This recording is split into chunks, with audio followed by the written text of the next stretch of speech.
यहाँ खेत में फसल लहलहाए, सम्मान से किसान भी मुस्काए। यहाँ बिजली से हर घर जगमगाए, विकास की प्रवाह में मन हर्षाए। शिक्षा है, रोजगार है, विकास की बयार है, सड़क है, अस्पताल है, चाहे खुशियों की बहार है। बिना संगीत के ही थिरके है पाँव, है स्वर्ग से सुंदर गाँव गिरा। सुखी संपन्न है अपना गाँव गिरा, है स्वर्ग से सुंदर गाँव गिरा। सुखी संपन्न है अपना गाँव गिरा।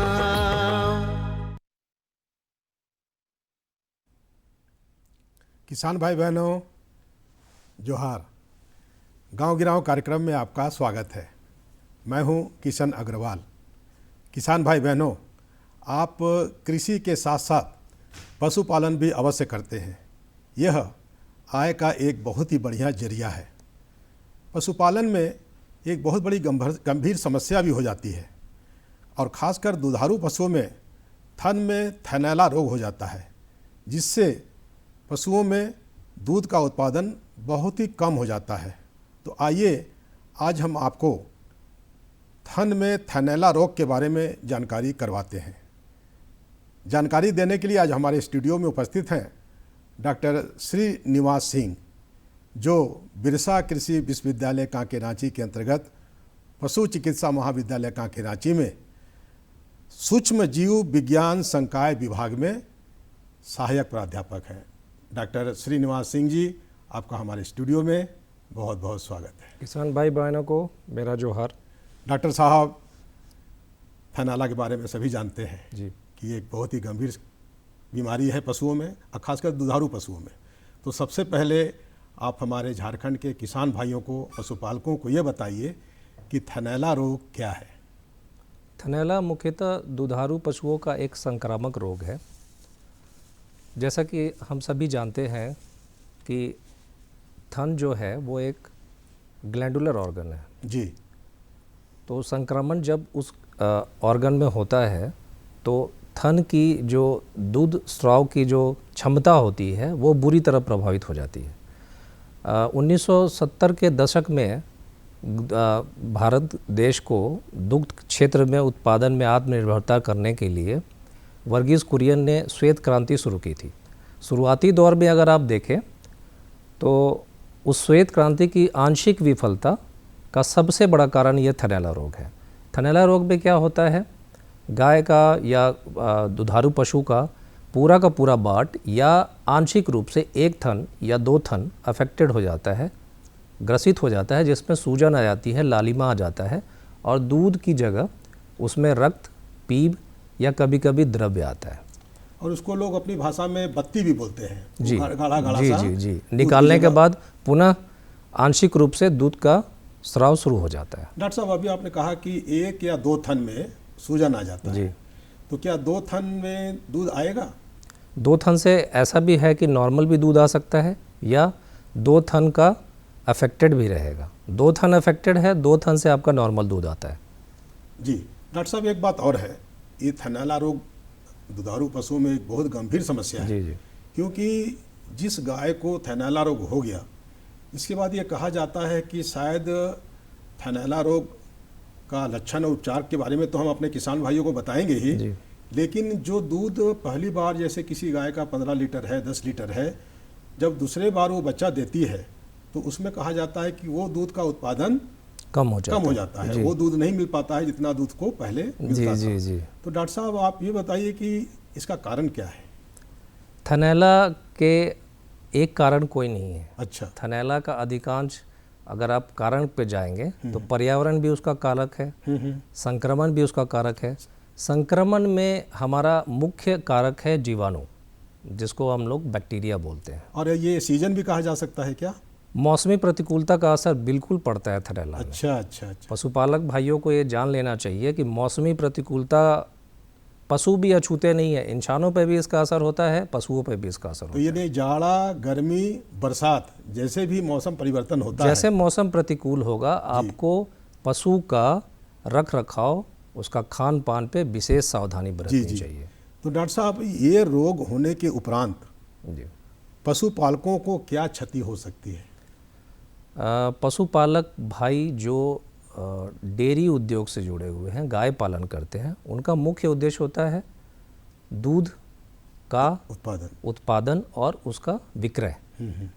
जैसा कि मैंने बताया कि थनैला में दूध की उत्पादकता एवं उसकी गुणवत्ता, उत्पादकता भी प्रभावित हुई प्लस गुणवत्ता भी प्रभावित हुई, तो उसको उचित मूल्य बाजार दर पे नहीं मिल पाएगा। दूध की उत्पादकता कम हुई, जैसे किसी गाय को अगर थनैला हो गया तो 5 से 25% अचानक दूध कम हो जाएगा, उत्पादन कम हो जाएगा। उत्पादन कम हो गया, और जो दूध कम हुआ उसकी क्वालिटी भी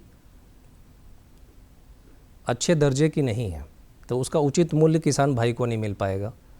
प्लस एक और इसमें क्षति में अगर आप देखें तो किसी गाय को अगर थनैला हुआ तो आपको उसका उपचार कराना ही होगा, और वो उपचार 1 दिवसीय 2 दिवसीय नहीं है, 3 या 4 दिन 5 दिन चिकित्सा में खर्च।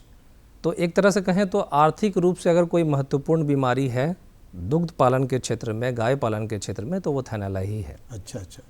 डॉक्टर साहब, थनैला यानी एक कहा जा सकता है कि एक गाय जो 10 लीटर 15 लीटर दूध देती है, ये मान के चला जा सकता है कि पूरा का पूरा दूध उसका सूख सकता है, और ये कोई गारंटी भी नहीं है कि यदि दूसरी बार वो गाय बच्चा देती है तो उसका दूध पर क्या असर पड़ेगा, इसके बारे में बताइए। जब किसी एक गाय को थनैला हो गया अपने दुग्ध चक्र के दरमियान, दुग्ध चक्र मतलब गाय प्रसव हुआ, बच्चा दी, दूध दे रही है, जैसे शुरू में फैनुस शुरू बोलते में, हैं। जी जी। हाँ। अगर उस बीच में दूध देने के चक्र में उसको थनैला हुआ तो ऐसा नहीं है कि पूरा दुग्ध ही उसका ख़त्म हो जाएगा। थनैला अभी थनैला के भी बहुत सारे कारण होते हैं और लक्षण के आधार पर बहुत सारा थनैला का वर्गीकरण किया गया है। अगर वो थनैला क्रोनिक है, बार बार हो रहा है, तो ग्लैंडुलर ऑर्गन, उस ग्लैंड में क्या हो जाएगा, सेल और टिश्यू जिसको ऊतक बोलते हैं, वो सब सूख जाते हैं। जी जी। वही दूध का स्राव करते हैं, जो स्राव बनाते हैं। जी जी। तो अगर क्रोनिक हो गया, कोई भी बीमारी बार बार हो रही है, तब जब गाय अगली बार जब बच्चा देगी तो ये हो सकता है कि कंप्लीट दूध नहीं आए,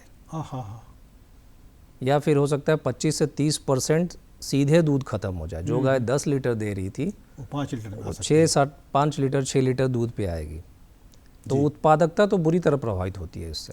डॉक्टर साहब, तो इस थनैला रोग जिस पर एकदम साफ साफ कहा जा सकता है कि पूरा का पूरा, ये एक तरह से कहा जाए तो दूध सुखा देता है जी। तो जब गाय दोबारा बच्चा दी और पता चला कि इसकी स्थिति वैसी की वैसी है जैसे जब उसको थनैला रोग हुआ था, तब ऐसी स्थिति में दूध का उत्पादन को ठीक कैसे किया जा सकता है? सबसे पहले तो जैसे गाय को थनैला हुआ, हाँ, तो अपना प्राथमिक उपचार बहुत सारे पशुपालक लोग करते हैं, जानते हैं, घरेलू उपचार। हाँ। वो तो आप कीजिए। पहले तो देख लीजिए कि उस थनैला की तीव्रता क्या है।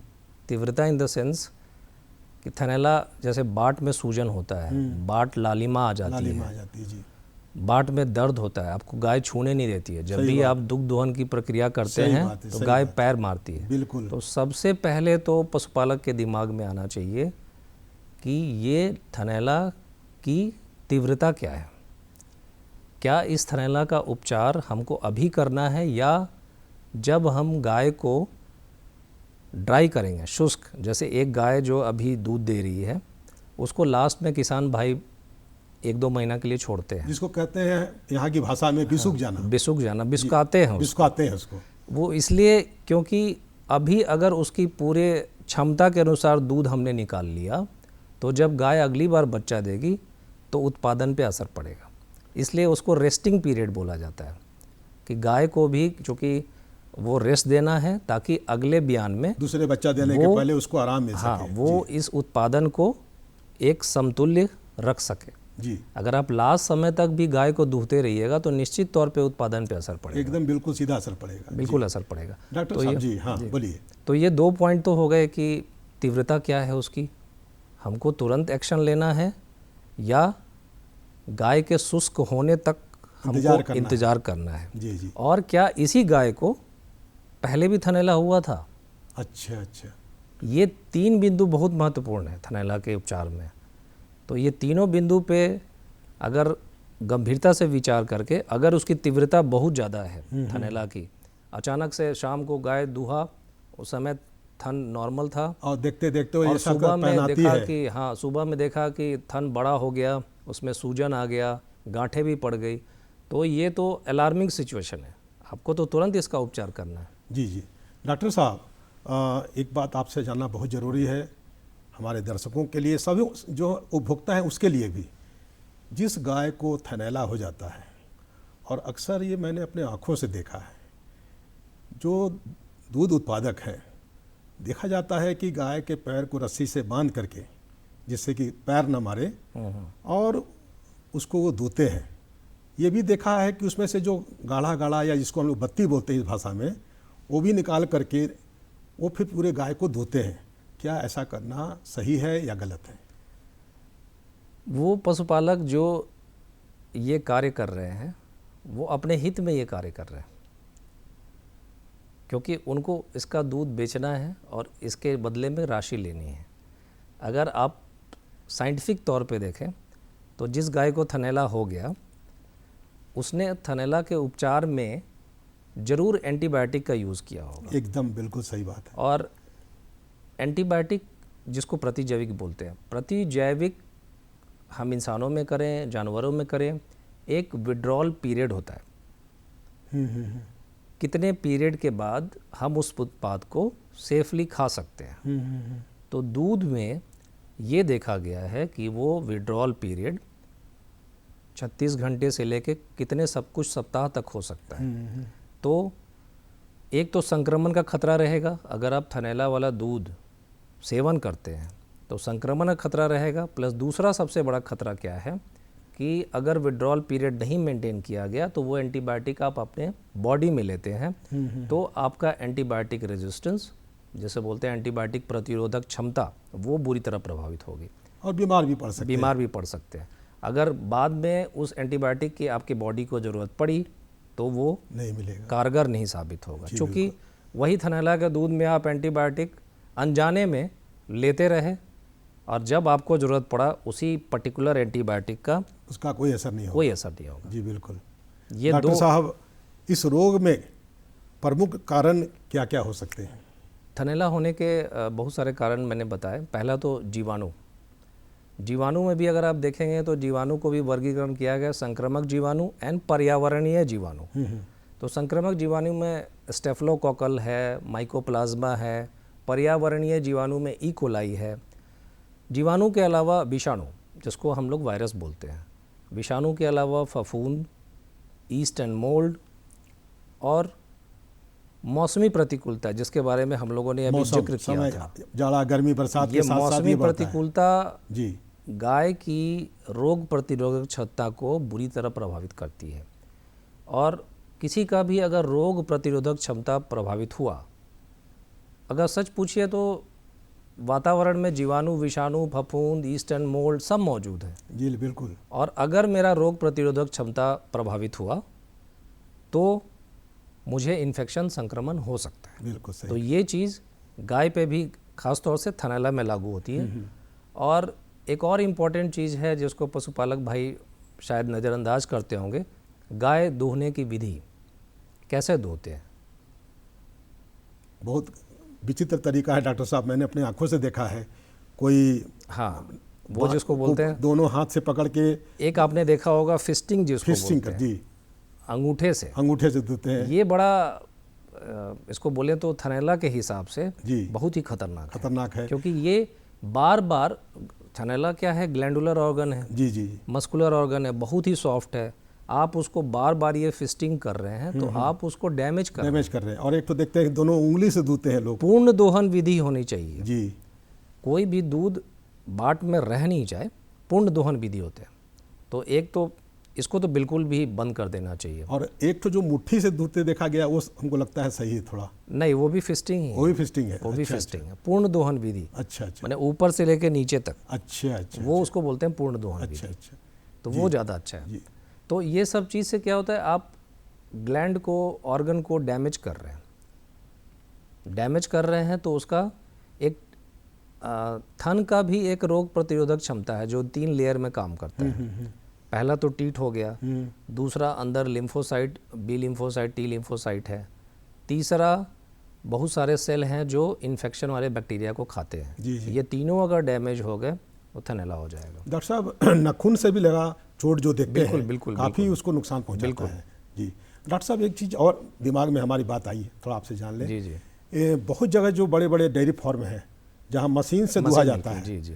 उसकी क्या प्रक्रिया होती है? मशीन मिल्किंग कमर्शियल जो बहुत ज़्यादा जो डेयरी, कमर्शियल डेयरी जो रखे हैं उनके लिए है। हाँ हाँ, उसी की अगर कोई लो लेवल का जो किसान जो 5-10 गाय रखा है वो बिल्कुल मशीन मिल्किंग नहीं करेगा। जी। तो मशीन मिल्किंग सच पूछे तो वो सेफ़र है, बट उसमें भी सावधानी क्या बरतनी है। जो उसके कप होते हैं जी, जो 4 टीट में लगते हैं, तो उसका बिल्कुल संक्रमण रहित होना चाहिए बार बार। जैसे ऐसा नहीं कि एक गाय में आपने मशीन मिल्किंग से कर दिया, फिर दूसरा भी कर फिर दिया। दूसरे में आपने उसको लगा दिया, तो आप जाने अनजाने संक्रमण को बढ़ावा दे रहे हैं। तो वो सेफ़र है, बट कुछ सावधानियां अगर उसमें बरते तो बहुत अच्छा है। डॉक्टर साहब, हम लोग दुधारू पशुओं के थन में जो थनैला रोग होता है उसके बारे में अपने किसान भाइयों को जानकारी करवा रहे हैं। जी। अब इस तरह का जो थनैला रोग हमारे किसान भाइयों के पशुओं में हो जाए तो उसका लक्षण क्या है, उसको कैसे पहचानेंगे, इसके बारे में आप बताइए। लक्षण के आधार पे थनैला को हम लोग 5 ग्रुप में विभाजित कर सकते हैं। जी। पहला तीव्र लाक्षणिक, जैसे उपचार के समय हम लोगों ने वार्तालाप किया कि थनैला का उपचार कब करना चाहिए, उसकी तीव्रता क्या है। तो पहला हो गया तीव्र लाक्षणिक। तीव्र लाक्षणिक का मतलब आपको अचानक से अडर में सूजन, लालिमा विदिन हाफ एन आवर, 1 घंटे में आपको दिखाई देगा। और उसका रिजल्ट क्या होगा कि टिश्यू वहाँ का डैमेज हो जाएगा, जिसको हम लोग गैंग्रीन बोलते हैं।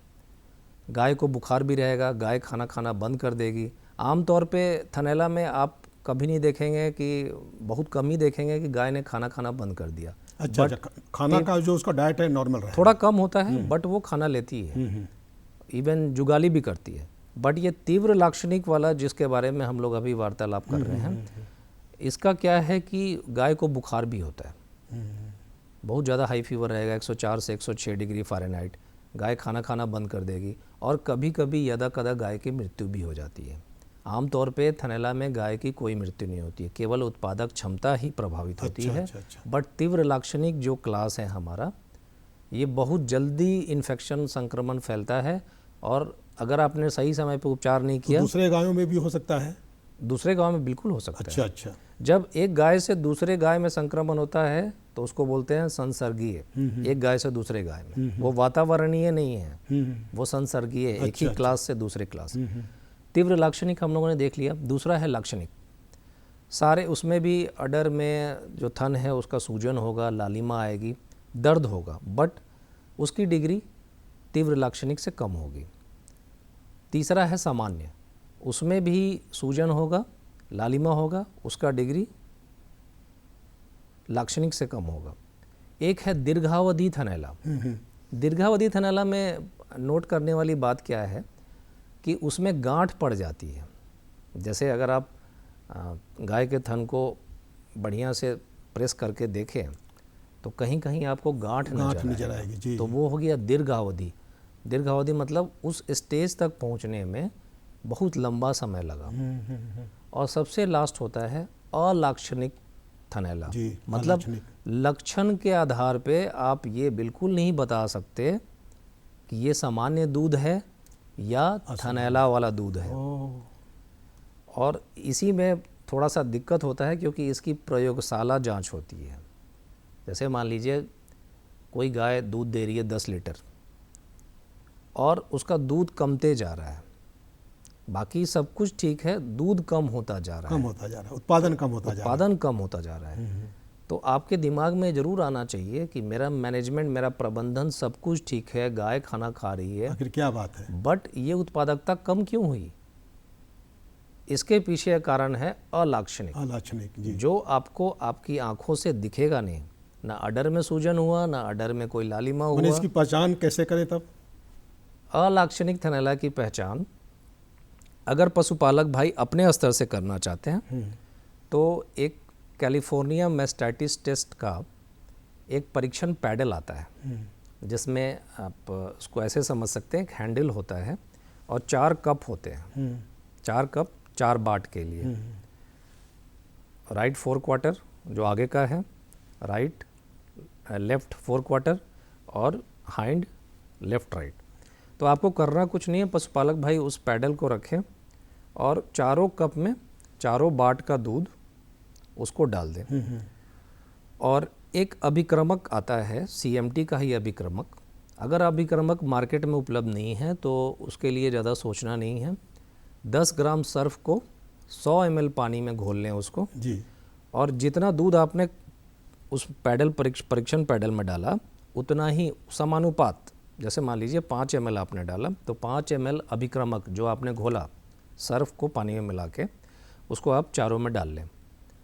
30 सेकंड के अंदर में अगर ये अलाक्षणिक थनैला है तो आपको दूध जेली लाइक डेवलपमेंट होगा। जैसे लिक्विड दूध तो एकदम तरल है जी बिल्कुल, बट ये जो है अलाक्षणिक थनैला, ये 30 सेकंड या हार्डली 1 मिनट में आपको जेली लाइक फीलिंग होगा। तो उस फाइंडिंग्स को आप प्रयोगशाला में जी जांच करा सकते हैं। प्रयोगशाला में वस्तुतः हम लोग अलाक्षणिक थनैला का पहचान करते हैं दूध की कोशिकाओं को काउंट करके। अगर दूध में 2 लाख से ज़्यादा कोशिकाएं हैं 1 ml में, तब ये वर्गीकरण आ गया कि ये अलाक्षणिक थनैला है। जी जी। डॉक्टर साहब, एक बात और उठता है जिसको सभी को जानना जरूरी है। जी। थनैला रोग से ग्रसित जो गाय है उसके दूध को सेवन करना कितने हानिकारक है, इसके बारे में बताइए। थनैला तो तब हुआ जब उसके थन में संक्रमण हुआ, और संक्रमण इकलौता नहीं है। जब तक आप प्रयोगशाला से जांच न कराएं कि ये संक्रमण जीवाणु है, विषाणु है, फफूंद है, ईस्ट एंड मोल्ड है या क्या है, तो मेरी नज़र में तो वो संक्रमित है। अच्छा अच्छा। और कोई भी संक्रमित तरल द्रव्य अगर आप इसको लेते हैं तो स्वास्थ्य की दृष्टि से तो बिल्कुल हानिकारक है। और अगर उस थनैला का दूध उपचार के मध्य में लेते हैं, ये कहा जा सकता है कि एक प्रकार का ये जहर भी हो सकता है। बिल्कुल जहर हो सकता है। अगर आपका रोग प्रतिरोधक क्षमता, सारा खेल वैक्सीन भी जो आप लेते हैं वो रोग प्रतिरोधक क्षमता को बढ़ाता है, वो आपको इन्फेक्शन से बचाता नहीं है। वैक्सीन रोग प्रतिरोधक क्षमता को बढ़ा दिया, तब क्या है आपका संक्रमित होने का चांस कम हो जाता है। अच्छा अच्छा अच्छा। तो अगर किसी संक्रमित चीज़ को आप पी रहे हैं तब तो निश्चित रूप से बीमार होगा, निश्चित आदमी को नुकसान होगा। बिल्कुल बिल्कुल हानिकारक है। जी जी जी। एक इसमें अच्छी चीज़ क्या है कि थनैला वाला जो दूध है, आमतौर पे आप और हम या सभी लोग, पहले के तो लोग तो कच्चा दूध पीते थे, अब आजकल लोग क्या है कि कोई भी कच्चा दूध नहीं पका कर पीता है। तो थनैला, अगर किसी दूध में थनैला वाला दूध है तो वो उबालते समय ही फट जाएगा। बिल्कुल सही कहा डॉक्टर साहब आपने। इससे आप बच जाएंगे। एकदम सही कहा कि आपने। आप संक्रमित होने से बच गए अननोइंगली। आप नहीं जान रहे हैं कि आपके पीछे वो थनैला का दूध संक्रमित है क्या है। जी जी जी जी। लेकिन आपकी जो हैबिट है, फूड हैबिट, बहुत बढ़िया। जी जी। वो आपको बचा लेगी।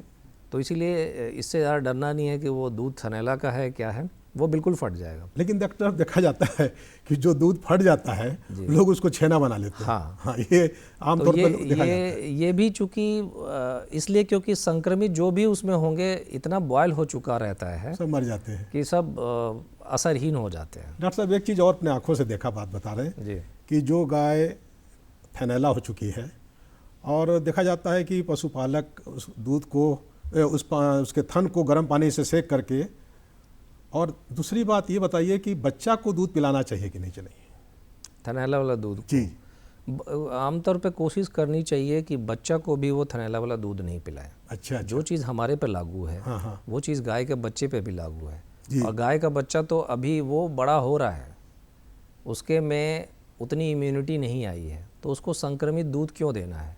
आप उस समय ऐसा कर सकते हैं, दूसरी गाय का दूध उसको पिला सकते उसको हैं पिला शीशी सकते से। हैं। जी। दूसरी गाय का, ये संक्रमित दूध नहीं, दूसरी गाय का दूध आप बॉटल से या किसी चीज़ से पिला सकते हैं उसको। मतलब कुल मिलाकर ये कहा जा सकता है कि जो थैलेला का जो दूध होता है वो बाकी विषैला होता है, हानिकारक होता है और लोगों को इसका इस्तेमाल नहीं करना चाहिए, ग्रहण डॉक्टर साहब, करने योग्य जी, नहीं होता बिल्कुल है। बिल्कुल बिल्कुल नहीं करना चाहिए। और कोशिश पशुपालकों को ये करना चाहिए कि दूध के ज़मीन पर उसको गिरा दें, जी, ना बछड़ा को पिलाएं, ना बाछी को पिलाएं, ना खुद पिए, ना दूसरे उसको को पीने वेस्ट को कर दें, दें, क्योंकि उसको ये वेस्ट कर दें। किसी भी तरह की गंभीर बीमारी को या जान के लिए खतरा भी हो सकता है। डॉक्टर साहब, ये प्रयोगशाला में जांच का क्या इसका विधि है, इसके बारे में थोड़ा बताइए। जैसे मैंने अभी बताया कि जो अलाक्षणिक थनैला है उसको हम लोग प्रयोगशाला में जांच करते हैं। जैसे पशुपालक भाई तो अपने स्तर पे उसको पैडल में रख के और साबुन और घोल लगा कर सकते हैं, बट ये क्लियर कट नहीं है कि अलाक्षणिक है। क्लियर कट होने के लिए हमको प्रयोगशाला में एक जांच करनी होगी जिसमें दुग्ध में कोशिकाएं जो प्रेजेंट होती हैं उनको हम लोग गिनती करते हैं। और पहले ये बताइएगा कि कहाँ पर इसकी सुविधा भी है प्रयोगशाला में जांच कराने की। ये हमारे रांची वेटनरी कॉलेज में माइक्रोबायोलॉजी डिपार्टमेंट में हमारे यहाँ तो बराबर और माझी से सब जगह से बराबर दूध का सैंपल आता है। बट उसमें हम एक चीज़ पशुपालक भाइयों से कहना चाहेंगे, इससे जागरूकता फैलेगी क्या, कि अगर आप आपने देखा कि मेरे गाय को थनैला हो गया है, तो उपचार करने के पहले वो सैंपल ले लें, दूध गाड़ लें, उसको बॉटल में रख लें और वो हमारे यहाँ लैब में ले आए। अगर आपने उपचार कर लिया तब हम किसी निष्कर्ष पे नहीं पहुंच पाएंगे। अच्छा अच्छा, आपने उपचार करने का मतलब आपने एंटीबायोटिक यूज़ कर लिया, सब कुछ कर लिया, बाट में भी चढ़ा लिया, इंजेक्शन भी दे दिया, सब कुछ कर लिया, तो जो मेरा रिजल्ट आएगा वो रिजल्ट हो सकता है यथार्थ से परे हो, क्योंकि आपने यूज़ किया है एंटीबायोटिक। जी। तो हमारा ये कहना है कि अगर आप किसी दूध को थनैला है कि नहीं है ये जांच कराना चाहते हैं तो आप उपचार के पहले ही दूध गाड़ लें, सब कुछ कर और वो सैंपल हम लोगों को दें और अपना उपचार कराएं। मैंने उपचार करने से कभी नहीं रोका, आप दूध गाड़ लें और किसी रजिस्टर्ड पशु चिकित्सक को बुला के उपचार कराएं, बट सैंपल जांच के लिए अनट्रीटेड, जिसका ट्रीटमेंट नहीं हुआ है, जैसे हम लोग को भी कोई बुखार होता है तो दवा खाने के पहले जाके ब्लड सैंपल चेक कराते हैं। बिल्कुल। अगर आप दवा खा लें और तब कराएं तो हो सकता है टाइफाइड आप में नहीं है, हो सकता है मलेरिया नहीं है, तो सेम यही प्रिंसिपल अच्छा, है। कभी कभी डॉक्टर साहब देखा जाता है जो सुई देने वाला सिरिंज होता है सीधे खाली उस डब्बे से बांट में कुछ चढ़ाया जाता है, तो क्या है? जी, वो एंटीबायोटिक का ही ये है, ऑइंटमेंट है, लेप है। हाँ। वो एक्चुअल में उसी के लिए उसको बोलते हैं हम लोग इंट्रा मेमरी इन्फ्यूज़न। अच्छा अच्छा, वो ट्यूब कमर्शियल आता है, जैसे एंटीबायोटिक ही है, उसमें जिस बाट में अफेक्टेड है आपको कुछ नहीं करना, दूध दूह लेना है और फिर दूध पूरा गाड़ के, और उसमें एक नोज़ल बना होता है, जी वो बिल्कुल, टीट में ही फिट हो जाएगा जी। और उसको आप नीचे से दबा लें, पूरा अंदर चला जाएगा। हाँ। और दबाने के बाद थन को भी थोड़ा सा प्रेस कर दें ताकि देखा है, दवाई बिल्कुल, फैल जी, जाए। जी जी, तो वो एंटीबायोटिक जी, का जी। ऑइंटमेंट है। बहुत बढ़िया जी। ये बिल्कुल हम जो पशुपालक हैं उनको अपने आंखों से ये कार्य करते देखा है। तो किसान भाई बहनों, आज आपने देखा कि दुधारू पशुओं में थैलेला कितना गंभीर रोग है, इसके लक्षण और इसके उपचार के बारे में आपने जानकारी प्राप्त किया। डॉक्टर श्रीनिवास सिंह जी, आज आप हमारे झारखंड के किसान भाई बहनों, पशुपालकों को थैलेला रोग, उसके लक्षण और उपचार के बारे में बहुत ही अच्छे तरीके से विस्तार से जानकारी दी। इसके लिए आपको बहुत बहुत धन्यवाद। जी, जोहार। जोहार।